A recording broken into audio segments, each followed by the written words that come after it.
بسم اللہ الرحمن الرحیم۔ السلام علیکم۔ ہم نے کہا تھا کہ آپ کو اپنے مزید تجربات سے آگاہی دیں گے، ہے نا؟ تو 1965 کا تو ہم نے آپ کو واقعہ سنا دیا۔ اب میں آپ کو بتاؤں گی 1971 کی جنگ کا۔ 1971 کی جنگ جب ختم ہو گئی تو تبادلہ فیصل آباد ہوا رؤوف صاحب کا، اور ہم ایئرپورٹ تھا وہ جنگ کے لیے ہی بنا تھا، اور جنگل میں گھیرا ہوا تھا، وہ عام پبلک کو بھی معلوم نہیں تھا کہ وہاں پہ کوئی ایئرپورٹ ہے۔ تو وہاں پہ 2 کمرے تھے جس میں سامان فرنیچر وغیرہ رکھا ہوتا ہے، ضرورت کے تحت استعمال ہو۔ تو اس وقت جنگ ختم ہو چکی تھی اور لوگ اپنے بیرکس میں، آفیسز میں، اپنے اسٹیشنز پہ واپس جا چکے تھے، تو وہ 2 کمرے جو ہیں وہ خالی پڑے ہوئے تھے۔ تو وہ میرے بھائی نے، کیونکہ وہ ایئر فورس میں تھے، انہوں نے وہ ارینج کر دیا ہمارے لیے، تو میں اپنے بیٹے کو لے کے وہاں چلی گئی۔ اور وہ 2 کمرے تھے، باتھ روم تھا، چھوٹا سا ایک کچن سارٹ آف تھا کہ اس میں آپ چولہا رکھ لیں، بنا لیں، بعد میں ہم نے اس کو ٹھیک کر لیا تھا۔ تو وہاں اور برآمدہ تھا، اور باقی صحن، مطلب صحن کیا تھا، کھلی ہوئی جگہ تھی اور جنگل تھا، اور گھر کے پیچھے جو ہے وہ ایئرپورٹ تھا، رن وے تھا۔ تو ہمیں ڈر تو لگتا ہی نہیں تھا، کیونکہ ہماری تربیت ایسی ہوئی ہے کہ ڈر کیا چیز ہوتی ہے، ڈر تو سے اچھا جی۔ جو ایئرپورٹ پہ جو تھا ہمارا نا، صحن کیا، کھلی ہوئی جگہ تھی، جنگل تھا، گھر کے پیچھے جو ہے وہ رن وے تھا، اور میں، میرا بیٹا، بس ہم اس 2 کمروں میں رہتے تھے، بڑے خوش۔ ہمیں نہ کوئی ساز و سامان کی ضرورت تھی، جو ضرورت کی چیزیں تھیں، بیڈ، کرسیاں 2-4، پلنگ وغیرہ، وہ ہمارے پاس موجود تھے۔ اب ایک دن کیا ہوا، ہم لوگ رات کو نا، وہاں تو گرمیوں میں پنجاب میں، جو پنجاب کے لوگ رہنے والے ہیں وہ جانتے ہیں کہ بڑے بڑے گھر ہوتے ہیں، سب کے چھوٹے گھر ہوں یا بڑے گھر ہوں، گاؤں ہو یا شہر ہو، صحن میں سوتے ہیں رات کو گرمیوں میں۔ تو ہم بھی، ہماری 2 چارپائیاں، اور کیا نام ہے، میرا بیٹا جو ہے وہ میرے ساتھ، اور رؤوف صاحب اپنے پلنگ پہ، اور ہمارے دونوں کے پلنگوں پہ وہ مچھردانیاں لگی ہوئی تھیں کہ مچھروں سے محفوظ رہیں، اور ہم سو رہے تھے۔ پتہ نہیں رات کا کون سا پہر تھا کہ میری اچانک آنکھ کھلی تو پتہ کیا دیکھا؟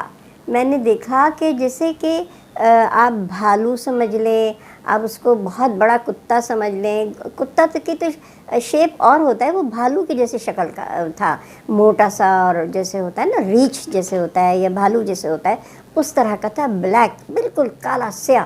اب میں نے اپنے بیٹے کے سینے پہ ہاتھ رکھا، اور میں، رؤوف صاحب کی بھی آنکھ کھل گئی، اور ہم دونوں بس خاموش، بالکل ساکت، اور بس اس کو دیکھتے رہے، کیونکہ ہم کچھ بھی نہیں کر سکتے تھے، اور بس ہم اللہ سے دعا کر رہے تھے، اور بس اس کو دیکھ رہے تھے۔ وہ ہمارے گرد گھومتا رہا، ادھر سے ادھر گھومتا رہا، پھر اس کے بعد وہ چلا گیا۔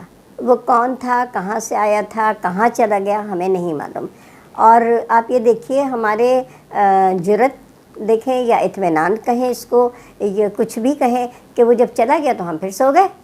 ہمیں یہ نہیں کہ بھئی یہاں سے پلنگ اٹھائیں، بھاگ دوڑ کریں، شور مچائیں، اردلی کو بلائیں، کچھ کریں، کچھ بھی نہیں، ہم لوگ آرام سے اپنا سو گئے۔ صبح اٹھے، نارمل لائف، کچھ بھی نہیں تھی۔ اب ہم تو اتنے سکون کے عادی تھے، ہمیں کوئی پریشانی نہیں ہوتی تھی۔ رؤوف صاحب چلے جایا کرتے تھے، اپنا بیٹری کمانڈر تھے یہ، تو وہاں چلے جاتے تھے، اور میں اور میرا بیٹا، وہ میرا خیال 2-2.5 سال کا تھا، وہ اپنی سائیکل لے کے، وہ 3 پہیوں کی سائیکل وہ چلاتا تھا، میں اس کے ساتھ ہوتی تھی، کھا لیا پی لیا، دودھ کھا لیا، تازہ سبزی کھا لی، بس بہت بہت پرسکون زندگی تھی۔ تو رؤوف صاحب کہنے لگے کہ چلو میں اپنے والد صاحب کو بھی کراچی سے بلا لیتا ہوں، وہ بھی یہاں آ کے پرسکون ماحول میں خوش ہوں گے، اور ان کی صحت بھی اچھی ہو جائے گی۔ تو ہم انہیں بابو جی کہتے تھے، پہلے زمانے میں یہی ہوتا تھا، اپنے والد صاحب کو بابو جی کہتے تھے۔ تو وہ بابو جی کو بلا لیا، بابو جی آئے، اور وہ 2-4 دن تو وہ ویسے بھی طبیعتاً خاموش ہی رہتے تھے، تو ہم نے کہا چلو یہ تو یہاں بہت خوش ہوں گے۔ اب 2-4 دن تو وہ بیچارے، انہوں نے مروت میں، تکلف میں، محبت میں، جو بھی آپ کہیں اس میں تو انہوں نے گزار دیے۔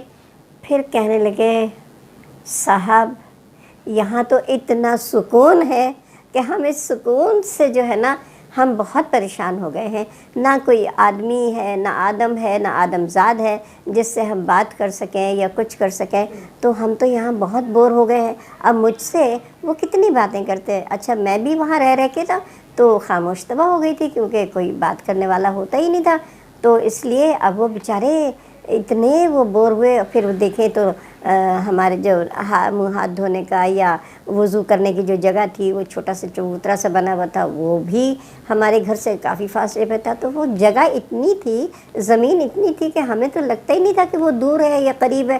لیکن بابو جی جو ہے وہ بیچارے بہت بور ہوئے، کتنا ٹہلیں، کتنی سبزی کھائیں، کتنا دودھ پئیں، کتنا پرسکون رہیں، کتنی خبریں بھی نہیں آتی تھی، ریڈیو بھی نہیں تھا، ٹی وی بھی نہیں تھا، ٹیلی فون بھی نہیں تھا، کچھ بھی نہیں تھا، کوئی اخبار، کوئی رسالہ، کچھ بھی نہیں تھا. آخر کتنی نمازیں پڑھیں، کتنے اذکار تسبیحات پڑھیں. تو وہ بیچارے بہت بور ہو گئے اور پھر کہنے لگے رؤف میاں ہمارا تو ٹکٹ کٹا دو بھائی، ہم تو واپس کراچی جا رہے ہیں. تو وہ بیچارے واپس کراچی چلے گئے تھے.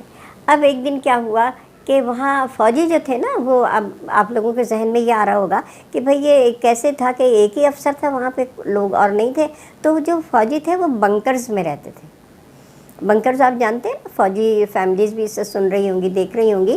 تو جب جنگ کا زمانہ ہوتا ہے تو احتیاطاً زمین میں بنکرز بنا لیے جاتے ہیں، ان پہ چھت بھی ہوتی ہے، سب کچھ ہوتا ہے. تو فوجیوں کے بنکرز تو ایسے تھے کہ واہ واہ، پتہ ہی نہ چلے اندر جا کے کہ یہاں پہ یہ تو بالکل آبادی، وہ جنگل میں منگل لگتا تھا، وہ میس کی طرح سے بنا ہوا تھا. ہم ایک آدھ دفعہ جا چکے تھے. ایک دن انہوں نے دعوت کی. اب ہم جو ہے جیسے ہی ہم سیڑھیاں، رات کا وقت تھا، ہم جیسے ہی بنکر کی سیڑھیاں اتر رہے تھے، اتنی زور کا دھماکہ ہوا. میرے پیچھے جو ہے وہ ایک سپاہی تھا جس کے ہاتھ میں اسٹیل کی ٹرے تھی اور ٹرے پہ میں گلاس رکھے ہوئے تھے. تو وہ میرے پیچھے تھا کہ میں آرام سے نیچے اتر جاؤں تو پھر وہ نیچے اترے گا.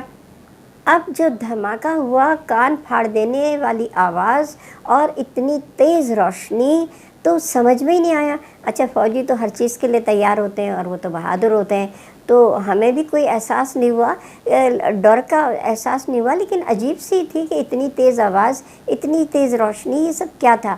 اچھا اور وہ جو ٹرے میں تھی، اسٹین لیس اسٹیل کی ٹرے تھی، اس میں جو وہ گلاس رکھے تھے وہ سارے چھنا چھن چن چن چن کر کے ٹوٹ گئے. تو سمجھ میں نہیں آیا، فوراً نیچے اترے تو پتہ یہ چلا کہ وہ اسٹیل کی ٹرے کے اوپر بجلی گری تھی، اور اس بجلی کے گرنے کی وہ آواز اتنی بھیانک آواز اور اتنی تیز روشنی تھی کہ اگر فوجی نہیں ہوتے اور وہاں سویلینز ہوتے، عام لوگ ہوتے نا، تو وہ تو ڈر جاتے، خوف زدہ ہو جاتے. لیکن فوج تو ہماری کیا کہنے، ماشاءاللہ دنیا کی بہترین فوج ہے، اور ان کو ڈر ور نہیں لگتا. جب ہمیں نہیں لگتا عورت ہو کے، تو پھر ہماری فوج کیوں ڈرے گی بھائی؟ ہماری فوج سے تو دشمن ڈرتا ہے، ہماری فوج کسی سے نہیں ڈرتی، دنیا کی بہترین فوج ہے. تو باہر ہم نیچے اترے، اور نیچے تو اس میں جا کے وہ ڈائننگ ٹیبل لگی ہوئی تھی، کرسیاں لگی ہوئی تھی، ہر سہولت کا سامان موجود تھا، اور ہم نے بڑے مزے سے وہاں کھانا کھایا. کھانا تو بہت سادہ کھانا ہوتا ہے، کوئی وہ نہیں ہوتا مرکن کھانے اور یہ سب چیزیں نہیں ہوتی، بہت سادہ کھانا کھایا اور ہم لوگ واپس آ گئے. ایک دن کیا ہوا کہ ایک غیر ملکی جو تھا، شاید امریکن ہی ہوگا یا کون تھا، غیر ملکی تھا، تو وہ آیا. تو وہ رؤف صاحب کا جو بنکر تھا وہ اس میں وہ اس کو لے گئے، اور وہاں پہ وہ لسی، پنجاب میں تو لسی کتنی چلتی ہے، تو مکئی کی روٹی اور لسی اور ساگ اس کو کھلایا. تو وہ تو بھائی جو کھا کے سویا تو گھنٹوں سوتا رہا. اور اس کے بعد پھر اٹھنے کے بعد کہنے لگا کہ پاکستانی وائن جو ہے، پاکستانی شراب جو ہے، وہ تو بہت نشہ آور ہے. میں تو اتنا سویا. تو پھر رؤف صاحب نے اس کو بتایا یہ ہم شراب نہیں پیتے، شراب تو ہمارے لیے حرام ہے، یہ تو نیچرل ڈرنک ہے، یہ تو دہی اور دودھ سے لسی بنتی ہے، اور یہ خالص ہوتی ہے اور بہت طاقتور ہوتی ہے، دماغ کو بہت تر و تازہ کرتی ہے، اور ہماری آنکھیں، ہمارے ہر چیز کو جو ہے فائدہ پہنچاتی ہے، اور گرمیوں میں ٹھنڈک دیتی ہے. اس لیے ہم لوگ روزانہ دوپہر میں تو لسی لازمی پیتے ہیں. تو وہ شخص بہت متاثر ہوا. تو یہ چھوٹے چھوٹے سے واقعات تھے. ابھی تو بہت سارے واقعات ہیں جو مجھے آپ کو سنانے ہیں. اور یہ دیکھیں، یہ شیلڈز رکھی ہوئی ہیں.